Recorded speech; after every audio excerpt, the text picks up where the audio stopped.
Hi ಎಲ್ಲರಿಗೂ ನಮಸ್ಕಾರ. Welcome back to my channel. ನೀವು ನೋಡ್ತಾ ಇದ್ದೀರಾ ವಿಭು ವ್ಲಾಗ್ಸ್. ನಾನಿವತ್ತು ಟೊಮೆಟೊ ಕಾಯಿ ಚಟ್ನಿ ಜೊತೆ ಅಕ್ಕಿ ರೊಟ್ಟಿ ಮಾಡ್ತಾಯಿದ್ದೀನಿ. ತುಂಬಾ ಚೆನ್ನಾಗಿರುತ್ತೆ. ಟೇಸ್ಟ್ ಮಾತ್ರ ನೆಕ್ಸ್ಟ್ ಲೆವೆಲ್ ಅಂತ ಹೇಳ್ಬೋದು. ಅಕ್ಕಿ ರೊಟ್ಟಿ ವಿತ್ ಟೊಮೆಟೊ ಕಾಯಿ ಚಟ್ನಿ ಯಾವ ಥರ ಮಾಡೋದು ಅಂತ ನೋಡೋಣ. ನಾನಿಲ್ಲಿ ಫಸ್ಟು ಒಂದು 10 ಟೊಮೆಟೊ ಕಾಯಿ ತೊಗೊಂಡಿದ್ದೀನಿ. ಜೊತೆಗೆ 2 ಗೆಡ್ಡೆ ಬೆಳ್ಳುಳ್ಳಿ, 1 ಈರುಳ್ಳಿ, ಖಾರಕ್ಕೆ ತಕ್ಕಷ್ಟು ಹಸಿಮೆಣಸಿನ್ಕಾಯಿ, ಸ್ವಲ್ಪ ಕೊತ್ತಂಬರಿ ಸೊಪ್ಪು, ಹಾಗೆಯೇ 2 ಸ್ಪೂನ್ ಕಡಲೆಬೇಳೆ, 2 ಸ್ಪೂನ್ ಕಡಲೆಬೀಜ ತೊಗೊಂಡಿದ್ದೀನಿ. ಫಸ್ಟು ನಾವಿಲ್ಲಿ ಕಡಲೆಬೀಜನ ಲೋ ಫ್ಲೇಮಲ್ಲಿ ಇಟ್ಕೊಂಡು ಹುರ್ಕೊಬೇಕು. ಕಡಲೆಬೀಜ ಸಿಪ್ಪೆ ಬಿಡೋವರೆಗೂ. ಇದು ಸಿಪ್ಪೆ ಬಿಡಿಸ್ಬಿಟ್ಟು ಹಾಕ್ಕೊಬೇಕು. ಹಾಗಾಗಿ ಇದು ಫಸ್ಟು ಹುರಿದ್ಬಿಟ್ಟು ಸೈಡ್ಗೆ ಎತ್ತಿಟ್ಕೊಂಡು, ನಂತರ ನಾನು ಬಾಣಲಿ ಇಟ್ಕೊಂಡು ಸ್ವಲ್ಪ ಎಣ್ಣೆ ಹಾಕ್ಕೊಂಡು ಇವಾಗ ಕಡಲೆಬೀಜ ಹುರ್ಕೊಂಡಿದ್ದೀನಿ. ಕಡಲೆಬೇಳೆ ಹಾಕ್ಕೊಂಡು ಫಸ್ಟು ಫ್ರೈ ಮಾಡ್ಕೊಬೇಕು. ಇದನ್ನು ಕಡಲೆಬೇಳೆ ಸ್ವಲ್ಪ ಫ್ರೈ ಮಾಡಿಕೊಂಡು ನಂತರ ಬೆಳ್ಳುಳ್ಳಿ ಹಾಕ್ಕೊಂಡು ಫ್ರೈ ಮಾಡ್ಕೊಬೇಕು. ಕಡಲೆಬೇಳೆ ಸ್ವಲ್ಪ ಫ್ರೈ ಮಾಡ್ಕೊಬೇಕು. ಇದು ಚೆನ್ನಾಗಿನೇ ಗಮ್ಮನ್ನವರೆಗೂ ಇದು ಸ್ವಲ್ಪ ಗಮ್ಮನ್ನಂಗೆ ಹುರ್ಕೊಂಡು ನಂತರ ಬೆಳ್ಳುಳ್ಳಿ ಹಾಕ್ಕೊಂಡು ಇದನ್ನು ಫ್ರೈ ಮಾಡ್ಕೊಳ್ತಾ ಇದ್ದೀನಿ ನಾನು. ನಂತರ ಈರುಳ್ಳಿ ಹಾಕ್ಕೊಳ್ತೀನಿ. ಇದು ಕೂಡ ಸ್ವಲ್ಪ ಫ್ರೈ ಮಾಡಿಕೊಂಡು ಈರುಳ್ಳಿ ಕೂಡ ಸ್ವಲ್ಪ ಫ್ರೈ ಮಾಡಿಕೊಂಡು ಇದೇ ಥರ ಸ್ಟೆಪ್ ಬೈ ಸ್ಟೆಪ್ ಮಾಡಿದ್ರೆ ಟೇಸ್ಟು ಚೆನ್ನಾಗಿರುತ್ತೆ ಅಂತ ಹೇಳ್ಬಿಟ್ಟು ಹಾಗಾಗಿ ನಾನು ಫಸ್ಟು ಈರುಳ್ಳಿನ ಕೂಡ ಫ್ರೈ ಮಾಡಿಕೊಂಡು ಇವಾಗ ಹಸಿಮೆಣ್ಸಿನ್ಕಾಯಿ ಹಾಕ್ಕೊಳ್ತಾಯಿದ್ದೀನಿ. ಹಸಿಮೆಣ್ಸಿನ್ಕಾಯಿ ಹಾಕ್ಕೊಂಡ್ಮೇಲೆ ಒಂದು 2 ನಿಮಿಷ ಫ್ರೈ ಮಾಡ್ಕೊಳ್ಬೇಕು. ಮೆಣಸಿನ್ಕಾಯಿ ಕೂಡ ಚೆನ್ನಾಗಿ ಹುರ್ಕೊಬೇಕು ಒಗ್ಗರಣೆಲೇ. ಈ ಥರ ಎಣ್ಣೆಲಿ ಹುರ್ಕೊಂಡ್ರೆ ಚೆನ್ನಾಗಿರುತ್ತೆ ಚಟ್ನಿ ಕೂಡ. ನಂತರ ನಾನು ಟೊಮೆಟೊ ತೊಗೊಂಡಿದ್ನಲ್ವ, ಟೊಮೆಟೊ ಕಾಯಿ ಇವನ್ನ 4 ಭಾಗಗಳಾಗಿ ಮಾಡಿಕೊಂಡು ಹಾಕ್ಕೊಳ್ತಾಯಿದ್ದೀನಿ. ಈ ಥರ ಹಚ್ಚಿ ಹಾಕ್ಕೊಂಡ್ರೆ ಬೇಗನೆ ಸಾಫ್ಟಾಗಿ ಬೇಯುತ್ತೆ ಅಂತ ಹೇಳ್ಬಿಟ್ಟು ಇದು ಟೊಮೆಟೊ ಕಾಯಿ ಸ್ವಲ್ಪ ಸಾಫ್ಟ್ ಆಗೋವರೆಗೂ ಈ ಥರ ಹುರ್ಕೊಬೇಕು. ಎಣ್ಣೆಯಲ್ಲಿ ಹುರ್ಕೊಂಡ್ರೆ ಬೇಗನೆ ಸಾಫ್ಟಾಗಿ ಬೇಯುತ್ತೆ. ಅದು ಸ್ವಲ್ಪ ಸಾಫ್ಟ್ ಆದಮೇಲೆ ಸ್ವಲ್ಪ ಕರಿಬೇವು ಮತ್ತು ಕೊತ್ತಂಬರಿ ಸೊಪ್ಪು ಹಾಕ್ಕೊಂಡು ಈ ಥರ ಫ್ರೈ ಮಾಡ್ಕೊಳ್ತಾಯಿದ್ದೀನಿ. ಫ್ರೈ ಮಾಡಿಕೊಂಡು ಇದನ್ನು ತಣ್ಣಗಾಗೋದಕ್ಕೆ ಬಿಡಬೇಕು. ಇದು ಪೂರ್ತಿ ತಣ್ಣಗಾದ್ಮೇಲೆ ಮಿಕ್ಸಿ ಜಾರ್ಗೆ ಹಾಕ್ಕೊಂಡು ರುಬ್ಕೊಬೇಕು.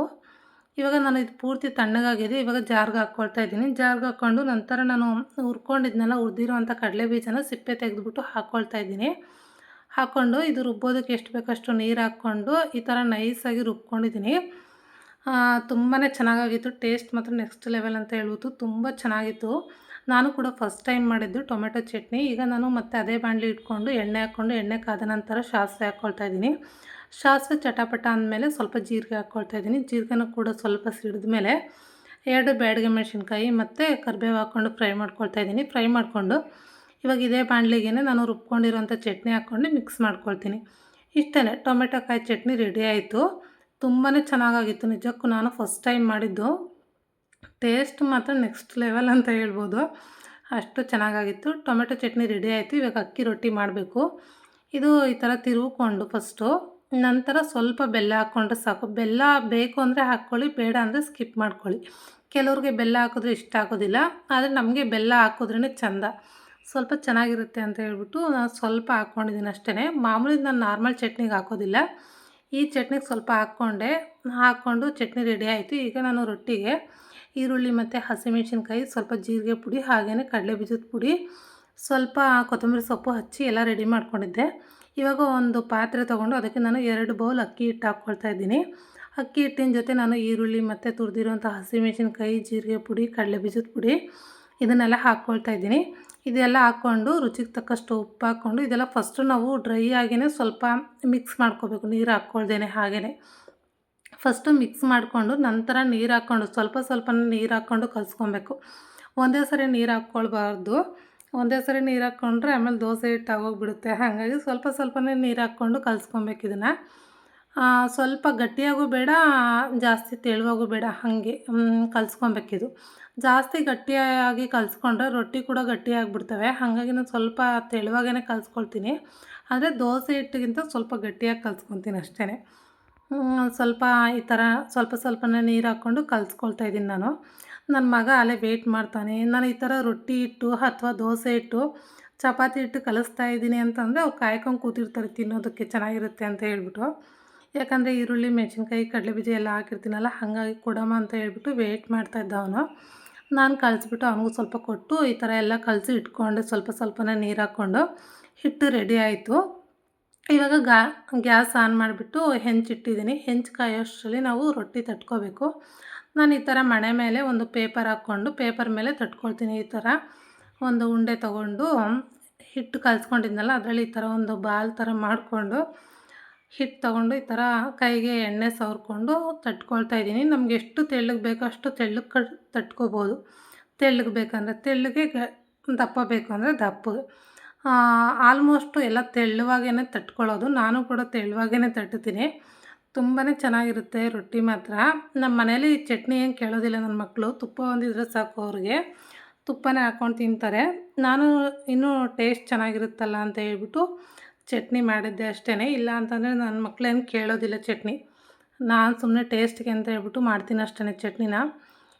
ತುಂಬಾ ಚೆನ್ನಾಗಿರುತ್ತೆ ಈ ಥರ ತುಪ್ಪ ಹಾಕ್ಕೊಂಡು ತಿಂತಾಯಿದ್ರೆ ರೊಟ್ಟಿಗೆ.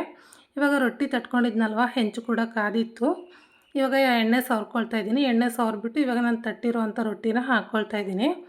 ಈ ಥರ ಹಾಕ್ಕೊಂಡ್ಬಿಟ್ಟು ಇದು ಸ್ವಲ್ಪ ಬಿಸಿ ಆದಮೇಲೆ ನಾವು ಪೇಪರ್ ತೆಕ್ಕೊಬೇಕು. ಇವಾಗಲೇ ಇಮ್ಮಿಡಿಯೇಟ್ ತೆಗೆದ್ರೆ ಕಿತ್ತೋಗ್ಬಿಡುತ್ತೆ ರೊಟ್ಟಿ ಎಲ್ಲ. ಹಾಗಾಗಿ ಸ್ವಲ್ಪ ಬಿಸಿ ಆದ ನಂತರ ಪೇಪರ್ ತೆಕ್ಕೊಳ್ತಾ ಇದ್ದೀನಿ.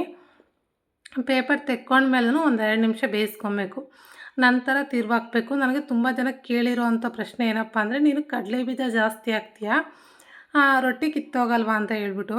ಜೊತೆಗೆ ನಾನು ಗೋಧಿ ಹಿಟ್ಟು ಮೈದಾ ಹಿಟ್ಟು ಏನೂ ಮಿಕ್ಸ್ ಮಾಡೋದಿಲ್ಲ. ಹಾಗೇ ಬರೀ ಅಕ್ಕಿ ಹಿಟ್ಟು ಹಾಕಿ ಮಾಡ್ತೀನಿ. ಹಾಗಾಗಿ ತುಂಬ ಜನ ಕೇಳಿದ್ರು ಕೂಡ ಕಿತ್ತೋಗೋದಿಲ್ಲ. ಸ್ವಲ್ಪ ನಿಧಾನವಾಗಿ ತಿರುವಾಕೋವಾಗ ನಾವು ಎರಿ ತಿರುವಾಕ್ತೀವಿ ಅಂತಂದರೆ ಕಿತ್ತೋಗೋ ಚಾನ್ಸಸ್ ಇರುತ್ತೆ. ಆದಷ್ಟು ನಿಧಾನವಾಗಿ ತಿರುವಾಕ್ಕೊಬೇಕು. ತಿರುವಾಕ್ಕೊಂಡು 2 ಕಡೆ ಬೇಯಿಸ್ಕೊಂಡು ಇವಾಗ ಮತ್ತೆ ನಾನು ಒಂದು ರೊಟ್ಟಿ ಬೇಯೋಷ್ಟರಲ್ಲಿ ಇನ್ನೊಂದು ರೊಟ್ಟಿನ ತಟ್ಟಿ ಇಟ್ಕೊಂಡಿದ್ದೆ ನಾನು. ಹಾಗಾಗಿ ಇವಾಗ ಹೆಂಚು ಖಾಲಿ ಇತ್ತಲ್ಲ, ಒಂದು ರೊಟ್ಟಿ ತಕ್ಕೊಂಡು ಮತ್ತೆ ಇನ್ನೊಂದು ರೊಟ್ಟಿ ಹಾಕ್ಕೊಂಡು ಮತ್ತೆ ಇನ್ನೊಂದು ತಟ್ಕೊಳ್ತಾ ಇದ್ದೀನಿ. ಇವಾಗ ಒಂದು ಬೇಯೋಷ್ಟರಲ್ಲಿ ಇನ್ನೊಂದು ರೆಡಿ ಆಗಿರುತ್ತೆ. ವಿಡಿಯೋ ಇಷ್ಟ ಆದರೆ ಪ್ಲೀಸ್ ಒಂದು ಲೈಕ್ ಮಾಡಿ, ಶೇರ್ ಮಾಡಿ, ನನ್ನ ಚಾನಲ್ಗೆ ಸಬ್ಸ್ಕ್ರೈಬ್ ಮಾಡ್ಕೊಳ್ಳಿ. ನೋಡ್ತಾ ಇರ್ಬೋದು. ಇವಾಗ ನಾನು ರೊಟ್ಟಿ ತಟ್ಕೊಂಡಿದ್ನಲ್ಲ, ನನ್ನ ಮಕ್ಕಳು ಅಮ್ಮ ನಮಗೆ ಚಟ್ನಿ ಬೇಡ ಅಂತಂದರು. ಹಾಗಾಗಿ ಅವ್ರಿಗೆ ಬರೀ ತುಪ್ಪ ಹಾಕ್ಕೊಡ್ತಾಯಿದ್ದೆ. ಅವ್ರಿಗೆ ಹಾಕ್ಕೊಟ್ಬಿಟ್ಟು ಮತ್ತೆ ನಾನು ಉಳಿದಿರೋಂಥ ಇನ್ನೂ ಹಿಟ್ಟಿತ್ತು, ಹಾಗಾಗಿ ತಟ್ಕೊಳ್ಳೋಣ ಅಂತ ಹೇಳ್ಬಿಟ್ಟು ಫಸ್ಟ್ ಅವ್ರಿಗೆ ಹಾಕ್ಕೊಡ್ತಾಯಿದ್ದೀನಿ. ಅವರು ಚಟ್ನಿ ತಿನ್ನಲ್ಲ, ಹಾಗಾಗಿ ಅವ್ರಿಗೆ ತುಪ್ಪನೇ ಸ್ವಲ್ಪ ಜಾಸ್ತಿ ಹಾಕ್ಕೊಡ್ತಾಯಿದ್ದೀನಿ. ಹಾಕ್ಕೊಟ್ಬಿಟ್ಟು ನಾನು ಕೂಡ ಇನ್ನೂ ಇರುವಂಥ ಹಿಟ್ಟು ತಟ್ಟೋಣ ಅಂತ ಹೇಳ್ಬಿಟ್ಟು, ನಮ್ಮ ಮನೇಲಿ ನಾನು ಪೂರ್ತಿ ರೊಟ್ಟಿ ಮಾಡೋವ್ರಿಗೂ ಯಾರೂ ವೆಯ್ಟ್ ಮಾಡಲ್ಲ. ಹಾಕ್ತಾನೆ ತಿನ್ಕೊಂಡ್ಬಿಡ್ತಾರೆ. ಹಾಗಾಗಿ ಅವ್ರಿಗೆ ಹಾಕ್ಕೊಟ್ಬಿಟ್ಟು ನೋಡ್ತಾ ಇರ್ಬೋದು, ಇನ್ನೂ ಇರುವಂಥ ಹಿಟ್ಟಲ್ಲಿ ಇನ್ನೂ ರೊಟ್ಟಿ ತಟ್ಕೊಂಡೆ. ಈ ಥರ ತೆಳುವಾಗಿ ಬಂದಿದ್ದಾವೆ. ನೋಡ್ತಾ ಇರ್ಬೋದು ಎಷ್ಟು ಚೆನ್ನಾಗಿ ಬಂದಿದ್ದಾವೆ ಅಂತ ಹೇಳ್ಬಿಟ್ಟು. ಇವಾಗ ನಾನು ಕೂಡ ರೊಟ್ಟಿ ತಿನ್ನೋಣ ಅಂತ ಹೇಳ್ಬಿಟ್ಟು ತುಪ್ಪ ಹಾಕ್ಕೊಳ್ತಾಯಿದ್ದೆ ಸ್ವಲ್ಪ. ತುಂಬಾ ಚೆನ್ನಾಗಿ ಬಂದಿದ್ವು. ಒಂದು ಸರಿ ಟ್ರೈ ಮಾಡಿ ನೋಡಿ ಹೇಗೆ ಬಂದಿತ್ತು ಅಂತ ಹೇಳ್ಬಿಟ್ಟು ಕಮೆಂಟ್ ಮಾಡಿ. Thank you for watching.